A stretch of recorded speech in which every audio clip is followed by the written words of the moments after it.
నమస్కారం అండి. అంజలి చెప్పే చందమామ కథలకు స్వాగతం. కథ ఉగ్రసేనుడి కోపం. పిల్లలు, కథ మొదలు పెడదామా? ఉగ్రసేన మహారాజుకు కోపం చాలా ఎక్కువ. అతను యువరాజుగా ఉన్నంత కాలం ఇబ్బంది లేకపోయింది. కానీ రాజైన క్షణం నుంచి అది చాలా అనర్థాలకు దారితీసాగింది. తన కోపాన్ని అదుపులో ఉంచుకోవడానికి ఉగ్రసేనుడు శత విధాలా ప్రయత్నించాడు. అయినా కోపం వచ్చేసరికి అతనికి ఒళ్ళు తెలియక చాలా క్రూరంగా ప్రవర్తించేవాడు. అయితే కోపం తగ్గాక అతనంత మంచివాడు లేడు. ఒక పర్యాయం అతను ఒక భటుడి మీద కోపం వచ్చి అప్పటికప్పుడు 25 కొరడా దెబ్బల శిక్ష విధించి అమలు జరిపించాడు. వాడు దెబ్బలు తిని సొమ్మసిల్లి పడిపోయాక రాజుకు కోపం తగ్గి భటుడికి వైద్యం చేయించి రాణి వద్దకు పోయి పశ్చాత్తాపం ప్రకటించాడు. మీకింత కోపం ఉండడం దేశానికి ప్రమాదం అన్నది రాణి. నేనేం చెయ్యను, కోపాన్ని అణుచుకోవాలనే ప్రయత్నిస్తున్నాను అన్నాడు ఉగ్రసేనుడు. నేనొక ఉపాయం చెబుతాను. ఈసారి నుంచి కోపం వచ్చినప్పుడు మరొకరికి మీరు ఏ శిక్ష విధిస్తారో అదే శిక్ష మీరు అనుభవించండి అన్నది రాణి. వారం రోజులైన తిరగకముందే ఉగ్రసేనుడు కోపావేశంలో మరొక భటుడికి 25 కొరడా దెబ్బల శిక్ష విధించాడు. శిక్ష అమలు జరిగాక అతని కోపం తగ్గిపోయింది. అప్పుడు రాణి మాటలు గుర్తురాగా, చిన్న తప్పుకు 25 కొరడా దెబ్బల శిక్ష విధించటం నేరం. ఈ తప్పు చేసినందుకు నేను ఇదే శిక్ష అనుభవిస్తాను అన్నాడు. అయితే అక్కడ ఉన్న భటులలో ఎవడూ రాజును కొరడాతో కొట్టడానికి ముందుకు రాలేదు. రాజు శాసించి కూడా లాభం లేకపోయింది.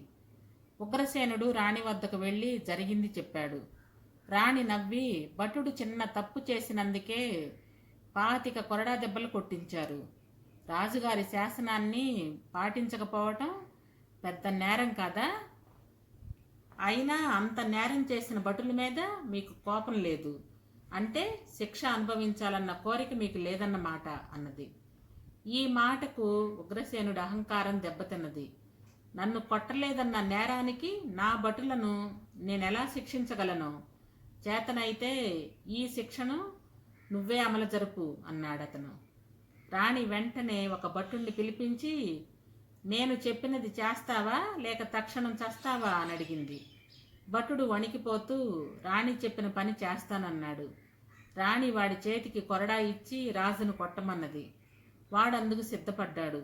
మొదటి కొరడా దెబ్బ తినగానే రాజుకు చుర్రుమన్నది. రెండో దెబ్బ పడేలోగా అతను తిరగబడి భటుడి చేతి నుంచి కొరడా లాగేసుకొని వాణ్ణి 10 దెబ్బలు కొట్టాడు. రాణి ఏదో అనబోతే అతను వినిపించుకోకుండా అక్కడ నుంచి చెరాచెర మంత్రి వద్దకు వెళ్ళి, మంత్రి, రాణి రాజద్రోహం తలపెట్టింది. ఆమెకు దేశ బహిష్కరణ శిక్ష విధించాను. దాన్ని వెంటనే అమలు జరపకపోతే మీరు కూడా రాజద్రోహిగా పరిగణించబడతారు అన్నాడు. గత్యంతరం లేక మంత్రి రాణిని సమీపారణ్యంలో దిగబిడ్చాడు. తరువాత రోజు కోపం తగ్గి పశ్చాత్తాపం కలిగి రాణిని తిరిగి అంతఃపురానికి తెప్పించుకున్నాడు. దానితో పాటు రాణికి ఎంతగానో క్షమాపణలు చెప్పుకున్నాడు. ప్రభువులు మన్నిస్తే ఇంకో ఉపాయం చెబుతాను. మీరు కోపోద్రేకంలో వేసే శిక్ష వెంటనే అమలుపరచకుండా శాసించండి. ఈ లోపల మీ కోపం తగ్గిపోతుంది. కోపం తగ్గాక మీ అంత మంచివారు ఉండరు కదా అన్నది రాణి. రాజు తన కింద ఉద్యోగులకు అలాగే చెప్పాడు. అయితే ఈ ఉపాయం కూడా ఫలించలేదు. తాను వేసిన శిక్ష వెంటనే అమలు జరపనందుకు రాజుకు ఆ వ్యక్తుల మీద కూడా కోపం వచ్చేది. అంతేకాదు, శిక్ష అమలు జరిపేదాకా అతని కోపం అలా అలా పెరిగిపోయేది. తన కోపం గురించి ప్రజలేమనుకుంటున్నారో తెలుసుకోవాలనిపించి ఉగ్రసేనుడు మారువేషంలో దేశమంతా తిరిగాడు. ఒకచోట అతనికి తనకన్నా కూడా కోపిష్టివాడు తగిలాడు. వాడు పని పెట్టుకొని ఉగ్రసేనుడితో గిల్లికజ్జా పెట్టుకొని పెద్ద గొడవ చేశాడు. చుట్టుపక్కల వాళ్ళు ఉగ్రసేనుడిని శాంతపరచడానికి ప్రయత్నిస్తూ, ఊరుకోండి బాబు, వాడు అసలే కోపిష్టి వెధవ, కోపం వస్తే మహారాజును కూడా లెక్క చేయడు అన్నారు. ఎందుకు లెక్క చేయడు? నేనే మహారాజును. వీడిప్పుడు నా కాళ్ళు పట్టుకోపోతే 50 కొరడా దెబ్బలు కొట్టిస్తాను అన్నాడు ఉగ్రసేనుడు తన మారువేషం తొలగిస్తూ. అతను మహారాజు అని తెలిసి కూడా ఆ కోపిష్టి తన ధోరణి మానక, రాజైతే నాకు లెక్కేంటి, తప్పంతా ఆయనదే, ఆయనే నా కాళ్ళు పట్టుకోవాలి అన్నాడు. ఉగ్రసేనుడికి కోపం పెరిగిపోయింది.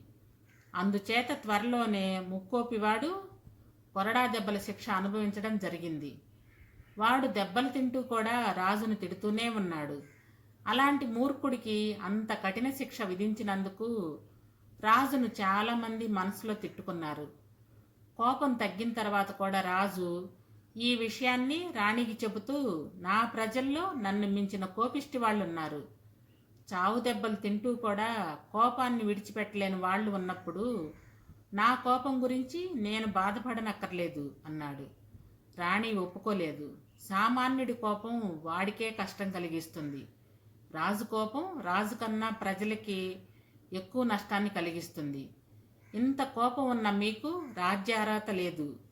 మీరు రాజ్యక్షేమాన్ని, ప్రజాక్షేమాన్ని కోరేవారైతే రాజ్యపాలన నాకు అప్పగించి మీరు సామాన్యుడిగా ఉండిపోండి అన్నది. ఏ కళన ఉన్నాడో ఏమో రాజు దీనికి ఒప్పుకున్నాడు. అధికారం రాణి చేతికిచ్చిన కొంతకాలానికి రాజు కోపం చాలా వరకు తగ్గిపోయింది.